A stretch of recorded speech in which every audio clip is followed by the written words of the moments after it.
സിമ്പിളൊരു beef കറി.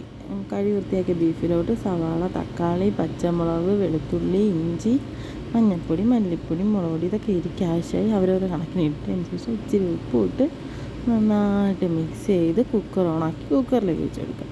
ചെറുതായിട്ടൊന്ന് ചൂടാൻ ശേഷം കുക്കർ അടച്ച് ഒരു 4 വിസിൽ, ഒട്ടും വെള്ളം ഒഴിച്ചിട്ടില്ല, 4 വിസിലിന് ശേഷം തുറന്ന് നോക്കുമ്പോൾ അടിപൊളിയായിട്ട് ഇറച്ചി വെന്ത് നല്ല സൂപ്പർ ബീഫ് കറി റെഡി.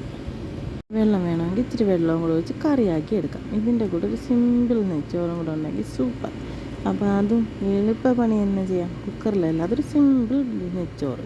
തവണ നെയ്ച്ചോറ് വെക്കാം. പാത്രം വെച്ച് നെയ്യ് ഒഴിച്ച് മുന്തിരിങ്ങ വറുത്ത് വരും. കാഷ്നട്ട് എൻ്റെ ഇല്ലാതെ അതൊന്നും ഞായിട്ടില്ല.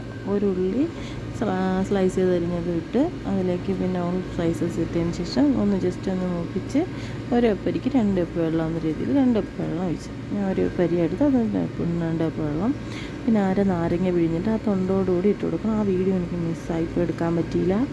വെള്ളം ഒന്ന് തിളച്ചതിന് ശേഷം ആ ഒരു അരി അതിലേക്കിട്ട് ആവശ്യത്തിന് ഉപ്പും ഇട്ട് നല്ല ഇറക്കി അലൂമിനിയം ഫോയിൽ വെച്ച് കവർ ചെയ്ത് ഒരു 10 മിനിറ്റിനകത്ത് നമ്മളെ വെള്ളമൊക്കെ വലിഞ്ഞ് ചോറ് ഏകദേശം സെറ്റായിട്ടുണ്ട്. ഈ സമയത്ത് നമുക്ക് ചോറിലേക്ക് ആവശ്യമായ മല്ലിയിലയും പുതിനയിലയും ഇതിലേക്ക് ഇട്ട് കൊടുക്കാം. അതൊക്കെ ഓരോരുത്തരുടെ ഇഷ്ടം അനുസരിച്ച്. ഈ സമയത്ത് നമുക്ക് വറുത്ത് വെച്ചേക്കുന്ന ഉള്ളി ഉണ്ടെങ്കിൽ അതിടാം. ഞാൻ ഉള്ളി വറുത്തിട്ടില്ല, കാഷ്നട്ടും വറുത്തില്ല. അപ്പം മുന്തിരിങ്ങയിട്ട് നന്നായിട്ട് ഇളക്കി നല്ല അടിപൊളി നെയ്ച്ചോറിവിടെ റെഡിയായി. വേണമെങ്കിൽ കുറച്ച് നെയ്യും കൂടെ ഒഴിക്കാം. ഞാൻ നെയ്യൊന്നും ഒഴിച്ചിട്ടില്ല, ആദ്യം കുറച്ച് വെച്ച് പിന്നെ കുറച്ച് മസാലപ്പൊടി ഇട്ട് കൊടുക്കാം.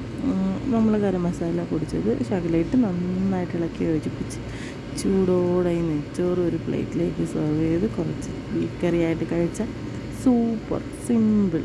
Okay, tata bye bye, see U.